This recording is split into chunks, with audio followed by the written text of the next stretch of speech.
یہ میلے، یہ عرس، یہ قبروں کا طواف، یہ قبروں پہ نظریں، یہ قبروں پہ سجدے دین اسلام ہوتا تو رسول اللہ صلی اللہ علیہ وسلم اس کی تعلیم دیتے، اس کی تعلیم دیتے، صحابہ یہ عمل کرتے اور متواتر یہ عمل امت میں باقی رہتا۔ رسول اللہ صلی اللہ علیہ وسلم اس دنیا پہ آئے ہی اس لیے تھے بندوں کو بندوں کی بندگی سے نکال کر بندوں کے رب کی بندگی کروائیں۔ یہ توحید کی دعوت ہے لوگوں، اس کو سینے سے لگائیے، جان جاتی ہے تو چلی جائے۔ اللہ کی قسم کھا کر کہتا ہوں کوئی ڈر نہیں، کوئی مشرک کسی وقت بھی مار دے، جو رات قبر میں لکھی ہے وہ اوپر نہیں آ سکتی۔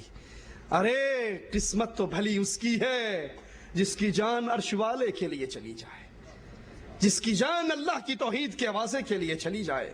نبی نے بھیجا تھا ایک صحابی کو، جاؤ اس بستی میں قولوا لا الہ الا اللہ کا آوازہ بلند کرو۔ ابھی زبان سے قولوا لا الہ الا اللہ نکلا، ایک مشرک نے پیچھے سے نیزے کا وار کیا، نیزہ اس کی چھاتی کو چیر گیا، اس کی زبان سے نکلا فزت برب الکعبہ، کعبے کے رب کی قسم میں لا الہ الا اللہ کا پیغام دیتے ہوئے قتل ہوا ہوں، اللہ کی قسم میں کامیاب ہو چکا ہوں۔ لوگو جب مرنا ہے اور ایک ہی مرتبہ مرنا ہے، 2 مرتبہ، تو اللہ کی توحید کو سینے سے لگائیے، لوگوں کی ناراضگیوں کو نہ دیکھیے۔ اس بیت اللہ کے پڑوس سے لال شہباز قلندر کے پجاریوں کو پیغام دینا چاہتا ہوں، اللہ سے ڈر جاؤ، اللہ سے ڈر جاؤ۔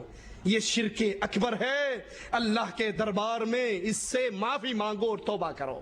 بیت اللہ کا حج قرآن سے ثابت ہے، رسول اللہ کی حدیث سے ثابت ہے، اور تم نے جو اپنے بابوں کی قبروں پہ طواف، رمی، زمزم، علی کے گھوڑے کے قدم، ان سب کو سجدوں کے لیے سجا رکھا ہے، نہ یہ قرآن میں ہے نہ یہ حدیث میں ہے۔ اگر اسی شرک پہ مر گئے تو قیامت کے دن نجات نہیں ہوگی۔ اللہ سے دعا ہے اللہ ہماری خطاؤں کو معاف فرمائے، اللہ ہماری سیاہکاریوں کو معاف فرمائے، اللہ ہمیں زندہ رکھے، ایمان پہ رکھے۔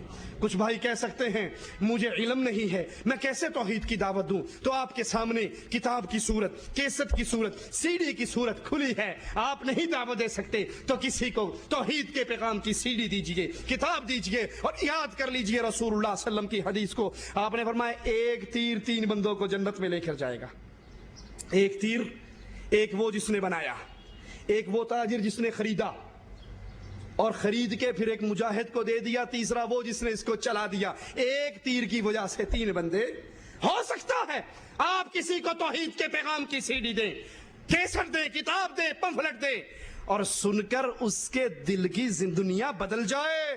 یاد کر لو اس کے بعد جتنے وہ عمل کرتا رہے گا آپ کے نامہ اعمال میں بھی وہ چڑھتے رہیں گے اور اس کا ثواب آپ کو ملتا رہے گا۔ اس دعوت کو عام کیجئے، اس پیغام کو پھیلائیے۔ اسی طرح میں شکر گزار ہوں مکتب دعوت و ارشاد مکہ کا، یہاں کے بھائیوں اور ساتھیوں کا جنہوں نے محنت کر کے اللہ کی توحید کے اس پیغام کو پہنچانے کے اور عام کرنے کے لیے ہم سب کو ملنے کی، اکٹھے کرنے کا ایک موقع فراہم کیا۔ وزارت شؤون اسلامیہ کا بھی شکر گزار ہوں جن کے تحت الاشراف یہ مکاتب دعویٰ کھلے ہوئے اللہ کی توحید کی آوازیں گونج رہے۔ اللہ ہمیں اس حال میں موت دینا ہماری زبان سے توحید کی آوازیں نکل رہے ہوں، آخری وقت میں بھی لا الہ الا اللہ کی پیاری آواز ہماری زبان سے نکل رہی ہو، اور ادھر ہماری روح نکل رہی ہو، ادھر ہماری روح نکل رہی ہو، ادھر اس کا مقام جنت میں بن رہا ہو۔